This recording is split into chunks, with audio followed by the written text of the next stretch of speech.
Computer Chronicles is brought to you by the Oracle Small Business Suite, one completely integrated application that helps make it easier to run your business, including accounting, sales and service, your web presence, and more. Additional funding is provided by PC to PC, the online migration service from PC First, moving files, applications, and preferences from your old computer to your new one. Hi, and welcome to this special edition of the Computer Chronicles. Yes, that's the Roman Colosseum behind me. We are in Rome for our annual coverage of the European Technology Roundtable and Exhibition, the ETRE Conference. It's a yearly gathering of the thought leaders in the high-tech business getting together to try to figure out the future of the technology industry in these turbulent times. We're going to be here no matter what. The conference was held just weeks after the September 11th terrorist attacks, at a time when the stock market was way down. So foremost on the mind of everyone here was the state of the high-tech economy. Surprisingly, there was overall optimism. What happened on September 11th was a very tragic thing. But in terms of how it has affected our industry, actually I think it drove us to the bottom of the market a lot sooner than we would have normally, which I think is an important thing. I think before the market and entrepreneurs can have a sense that they're starting to build things back up again, they have to be confident that we've finally hit the bottom. And it's been a tough year for everybody because we've all been in a free fall trying to find where that bottom was. And I think at this point I would agree with our Secretary of Treasury, Paul O'Neill, who said the people who are buying stocks today, a year from now, are going to be happy, and the people that are selling their stocks today, a year from now, won't be happy at all. Bill Gates appeared at ETRE via satellite from Microsoft headquarters in Redmond, Washington. Gates said he too was optimistic about the technology business over the next 2 years. The amount of dip here is modest enough so that any company that's really planning its future and being willing to deal with the jitters of the economy, any company like that is not having to do drastic cutbacks at this stage. That is, they're able to keep their R&D intact, they're able to bring in some new young employees. Certainly the research we do, the research at the universities, none of that stuff is slowing down. I'm personally quite excited about a lot of the things that happen over the next 2 years. Despite some optimism here at ETRE among the techies, the money guys were more gloomy. I think the Fed and the Federal Reserve and the other central banks have once again begun to put liquidity into the system like they did in late 1999 because of the millennium crisis. That time, though, corporate spending was growing, profits appeared to be growing strongly, technology was on an upswing. This time, with the liquidity coming in because of an economic downturn, a terrorism crisis, the euro currency being released later this year, it's going to create very ugly situations. It's going to create these bear traps, kind of like bubbles in an oil slick. It's going to be messy, and when it's all over, you know, I think NASDAQ could be at 800 or 900. The Dow could be at 6,500. In fact, Tom Calandra says investors are falling for what he calls the classic bear trap. For some bizarre reason, investors believe that there's a reason for stocks to have risen for the past week. We've had the first bombs fall in Afghanistan. We've had the terrible things that happened earlier in September. One, there is $2 trillion of cash on the sidelines. Two, that doesn't matter. History has shown that cash that's on the sidelines in bear markets either sits on the sidelines or gets used up in these bear traps, these what I call fake-out breakout rallies. I think you're going to see a lot of fake-out breakout rallies. While many here were focused on forecasting the future, there was also a lot of soul-searching about the past and the reasons for the dot-com crash. In general, the view here was that there was just too much of everything, too many companies chasing the same market, and too much greed. I think at the basis level it was greed that drove it. And again, the amount of money that was available and the amount of money that was being made, it was hard not to participate. And I think there are many people that did profit from the last 3 years. Not everybody did. The people, of course, that didn't are the ones that were investing very heavily over the last year. Those are the people that got absolutely destroyed. But I think the boom in the internet phenomena went on for so long, it caused ordinary, well-schooled and people with good histories to sit there and question themselves about whether or not the fact they got it or didn't get it. The high-tech industry became intoxicated with itself and with money. I mean, there was so much money being thrown at startups and at companies that to me it reminded me of drugs. You know how people flooded the market with drugs, and everybody was high and everybody thought the world was wonderful. And I think this was one of the few cases where the drug dealers were also inhaling their own product. And I think it's becoming a more sober industry, and where people are going back to looking at companies and what are the intrinsic values of the companies. The overall view here at ETRE was that there was simply too much money chasing too few good ideas. The notion that, if you put money with a venture capitalist, you're sure to make money, as soon as that becomes a widespread belief, you always get into the situation that on any deal you have so much money chasing it that the relative quality and pricing gets to be a problem. History teaches us that companies that raise over $50 million in venture capital generally fail. And I think that ethic got carried over into the public markets, because we saw companies such as At Home and any number of dot-coms, whether it's toys, e-toys, or Webvan. I think their greatest failures are that they raised too much money, and they threw all business discipline out the window. Often people feel like, hey, I've got $10 million in the bank, where shall I spend it? That's the wrong attitude. It just means, how long can I last? With that $10 million, how long can I last? And if a company is looking at it that way, they will manage their money more properly to survive longer. To paraphrase, too much money corrupts absolutely. Money caused people to forget about a lot of things, whether that's the creation of their own wealth in terms of confusing equity for revenue. People thought their companies were measured by the enterprise value of the company versus how many revenues they had. The second thing is that too much money also allowed them to do things that were stupid, not using resources in a proper way. How much they spend on advertising, how much they spend on customer service, how much time they spend on planning. It takes a long time to grow a sustainable company, and we weren't creating sustainable companies over the last 2 to 3 years.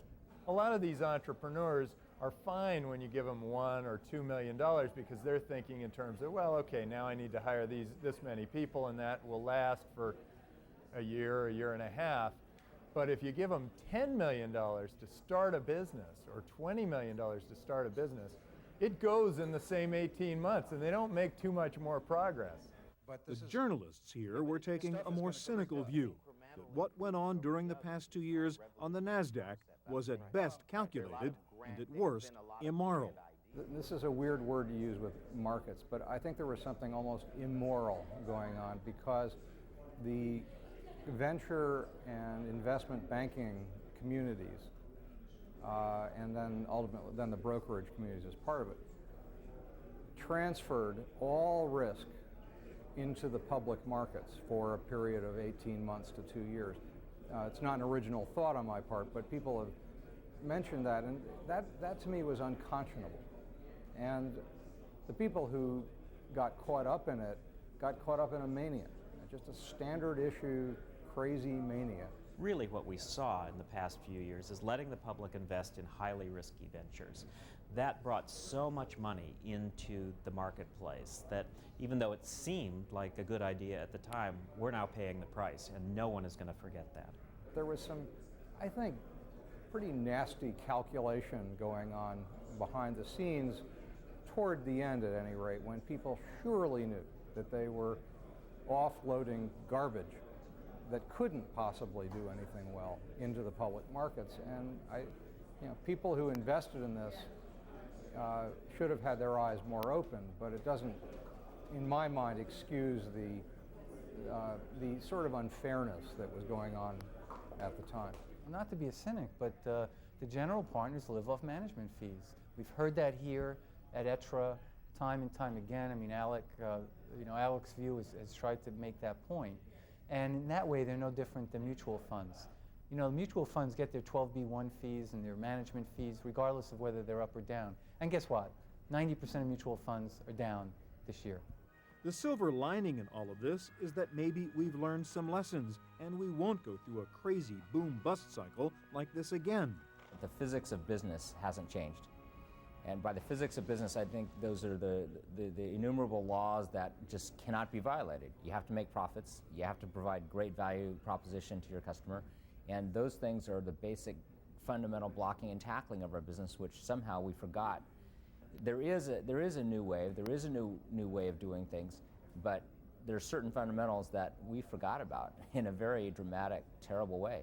Until your company that you're running is making money, then by definition, you're pursuing a hobby. Okay, so profits are the best indicator of your success, and I think clearly we got way away from that. What became indications of success is how much venture capital we could raise or whether we could take our companies public, and all that was happening in the absence of any kind of real profits. Venture capitalists like to say that they like entrepreneurs who have failures in their resumes because you learn from failures. And I think we've got a great new crop of entrepreneurs who in their next startups are going to be much, much more conservative. But not everyone is convinced the high-tech industry has learned its lesson. I don't think people have learned a lesson. You know, I still think what some of these speakers said about Silicon Valley will always hold true. It's either fear or greed. So right now there's fear going on, you know, but when the liquidity comes back, everybody's going to want to rush back in. There's still the quick score out there, and that mentality is getting worse than ever. I mean, people are holding stocks right now for less time on the New York Stock Exchange and the London Stock Exchange than ever before. Entrepreneurs are, by nature, optimistic types. So while much of the talk here was about the current down cycle, there was just as much interest in figuring out how to take advantage of the lows and get ready for the eventual turnaround.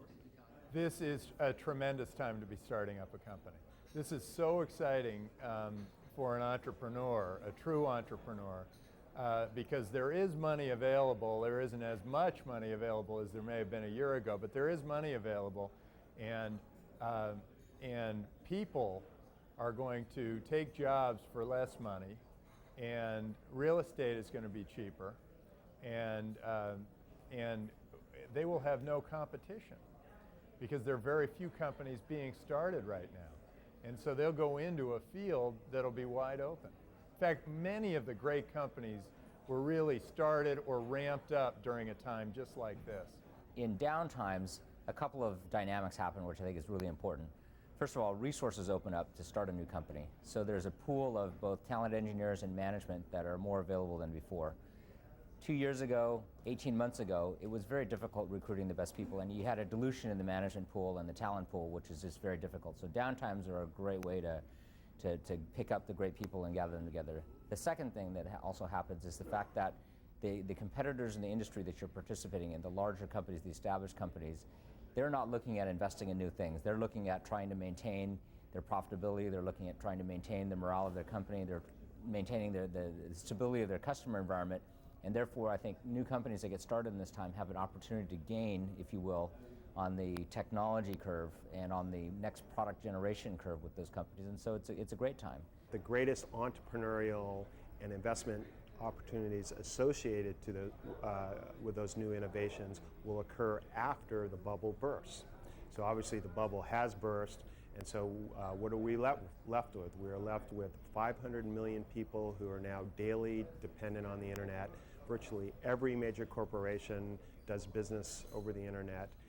And so what we've done is we've built a foundation which I think is going to be a great foundation to build on. So I would be so bold as to say that 90% of the entrepreneurial and investment opportunities associated with the internet are still ahead of us. But not everyone here was so positive. Not everyone was convinced there's yet another boom cycle ahead. You'll never see the kind of excesses that we experienced over these last 2 or 3 years in our lifetime, I don't think.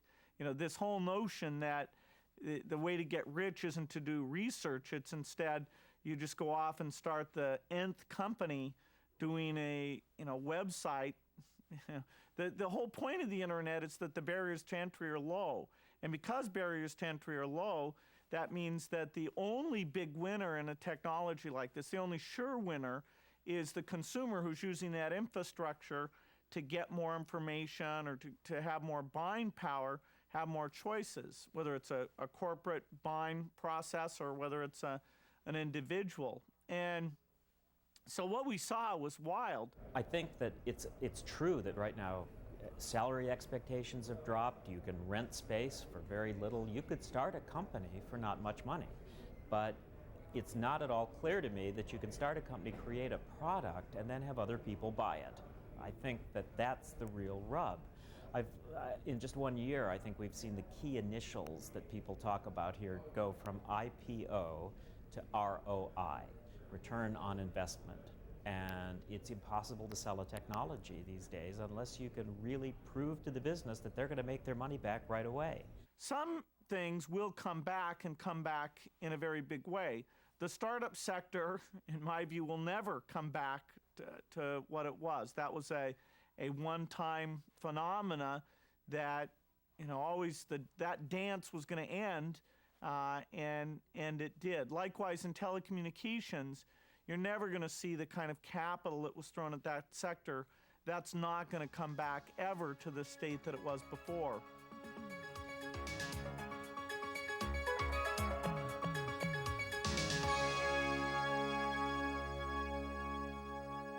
ETRE is the opposite of Comdex. This is not a meeting to show off products, it's a meeting to pick brains. And with many of the industry's top CEOs here, all were trying to come up with a consensus on how to deal with the current slump in the tech business. One strategy is to go where the market is. Many of the executives here thought there were some technology sectors that would be hot in the coming year, especially those dealing with the security of people and data. And it doesn't matter where you are, there is a heightened interest, whether it be in additional firewalls for the internet or in devices that help you screen things at airports, anything like that. People are going to be interested in it right now. I think customers around the world have a heightened sense of awareness of how vulnerable their network infrastructure might be. And so Symantec, along with everyone else in this sector of the industry, is spending a lot more time talking to customers about how to assess what their vulnerabilities are and how to build a constructive plan for shoring up those vulnerabilities. I think that another application in the United States, particularly post September 11th, is going to be video conferencing. Desktop to desktop video conferencing. We've been promised video phones since 1964. I think they're going to happen in the next 5 years. And they're going to happen because we have broadband and we've got personal computers with little cameras. And the new environment that we live in is going to make travel riskier and more expensive. I see that video conferencing absolutely will grow heavily simply because people don't want to travel so much, A, budget-wise, and B, for some of the sort of safety implications or the physical inconvenience of spending an extra 6 hours 3 hours at the airport on either end is going to do it for you, especially if you do turnaround. So I see corporate airplane travel as also picking up because they can avoid these long waits at the airport. One big issue the industry is worried about now is possible terrorist viruses, which could have a major disruptive effect on business. The recent NIMDA and Code Red viruses were just small examples. Well, I think NIMDA and Code Red certainly changed the nature of how customers think about securing their infrastructure. I think there were many market analysts who would have told you before those threats that, oh, gee, the virus market is a fairly plebeian market, it may be highly penetrated, so on and so forth. People are deploying firewalls and intrusion detection technology. What we saw with NIMDA was that it was a blended attack that entered the network through an email message. It buried a worm within that client desktop and then propagated itself out to servers that were on that network or linked to other networks. And that type of blended threat has become far more difficult to deal with and far more destructive. These viruses can not only be disruptive to business, but they are very costly. The Code Red virus cost over $2 billion to clean up. The NIMDA virus, the results aren't in yet, but it was far more aggressive, far more pervasive, and I suspect far more expensive for companies to deal with. So new blended threats, which says Firewall alone, AV alone, intrusion detection alone won't solve the problem. It's the combination of those technologies working at different tiers of the network, the best way to approach the problem. Because of these new blended virus attacks, antivirus software is trying to move beyond mere detection and correction to prevention. In the main, and we know a lot about the virus detection business in our company, but in the main, it is still a reactive approach as opposed to a proactive approach. There are technologies called heuristics that allow you to anticipate, based upon prior incident, how another problem might occur and then anticipate and solve it. There is what's called behavior blocking technology that says, gee, if a file comes in that has an executable attached, that's might be suspicious. It might want to execute something that's destructive on your desktop. But protecting against a major virus attack is just the tip of the iceberg in security technology these days. New products are also being developed to protect people, not just their data.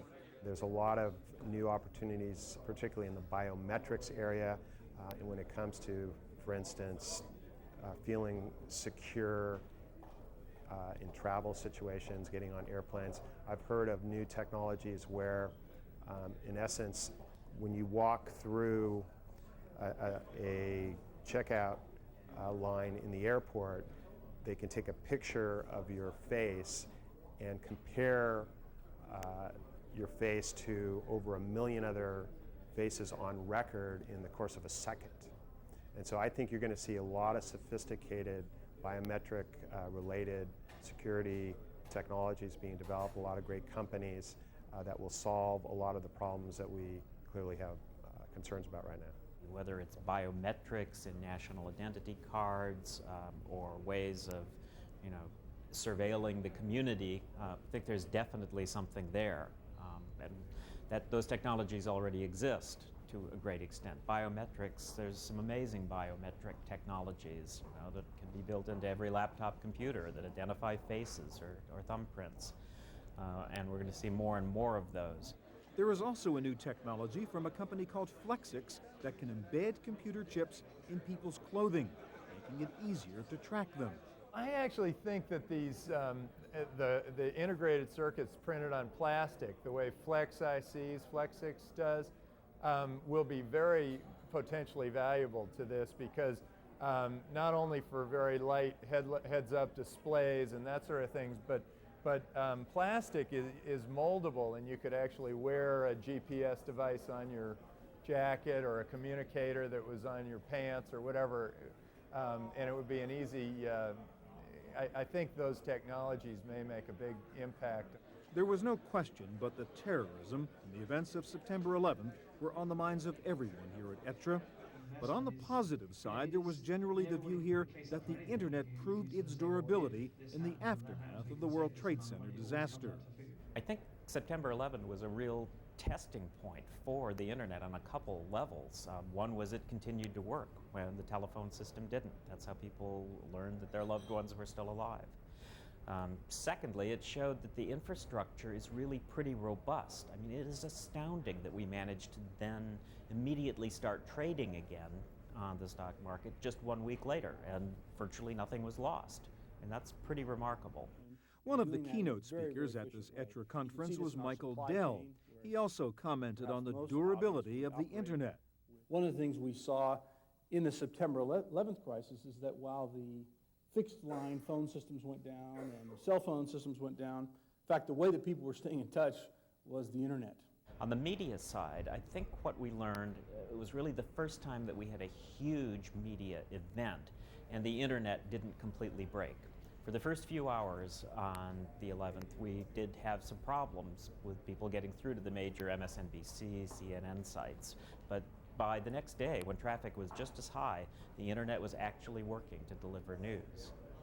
It's interesting, at Newsweek, what we found was that for the first time, we had the correspondents in the field actually filing their reports both to online and to print at the same time. And that's never really happened before. The internet proved itself in another way in the aftermath of September 11th. We've also seen that crisis creates some new opportunities. And in fact, the internet is playing a role in helping companies bounce back from some of these challenges more rapidly. One of our customers was in one of those buildings that is unoccupiable. We've got several thousand employees, and they came to us and said, hey, you know what, can you build us several thousand notebooks, ship those to the homes of all of our employees literally within 24 or 48 hours so they can be at home on the internet working online. And that's exactly what we were able to do. There were many Israeli high-tech companies present here at ETRE, and of course everyone wanted to know how they had learned to cope with doing business in the midst of terrorism. Israel has found a way practically to deal with living with terrorism, unfortunately, on a daily basis, and yet find a way to be a thriving country and economy, both technologically in medicine, agriculture, and so on. So as far as Israeli companies are concerned, and I helped run one with an R&D center in Netanya, the answer is you keep on working, and people keep on working. They take their kids to school, that the country functions. So it's important not to be so scared that you just don't go to work and you don't get out of bed in the morning. You keep going because life keeps going. So you have to find a way where you practically take certain kinds of safety steps and so forth. If you look statistically and you take away the emotion, what are the statistics about you personally being involved in a terrorist incident? You could be living in Jerusalem or Tel Aviv, you can still measure that. It's very low. And in fact, the impact of terrorism is more on the emotion and the communication of what might happen than the actuality of something that might actually happen. Now that doesn't give anybody more comfort from an emotional standpoint, but from a viewpoint of people getting used to it, of course, life has to go on. It is another factor that increases danger and risk in our lives, and that shakes you emotionally to your core. But ultimately, when it comes time to moving forward about running a company or starting a company or generating revenues or putting food in your mouth or making an income, you have to sort of assess the risk, be comfortable with it, and go forward. I think the main principle is keeping your focus on the business. I mean, terror is another risk, just like we have accidents, like we have crime, and we have to deal with it. Obviously, you have to be cautious to that. You have to look around. You have to make sure you're seeing what's around you. But beyond that, you should let the law enforcement, the governments deal with it, and you should continue to live your life. I think human beings by nature we're easily bored. At some point in time, everybody's going to be bored about being down and being depressed, and they're going to say, I'm tired of this, let's go forward. And again, that's where entrepreneurs and leaders in our community and the leader of our country, the president, has to say, I'm tired of this, I'm not going to take it anymore, and now we're ready to move forward. That's it for part one of our coverage of this year's ETRE conference. For the Computer Chronicles, I'm Stuart Chaffee. Computer Chronicles is brought to you by the Oracle Small Business Suite, one completely integrated application that helps make it easier to run your business, including accounting, sales and service, your web presence, and more. Additional funding is provided by PC to PC, the online migration service from PC First, moving files, applications, and preferences from your old computer to your new one.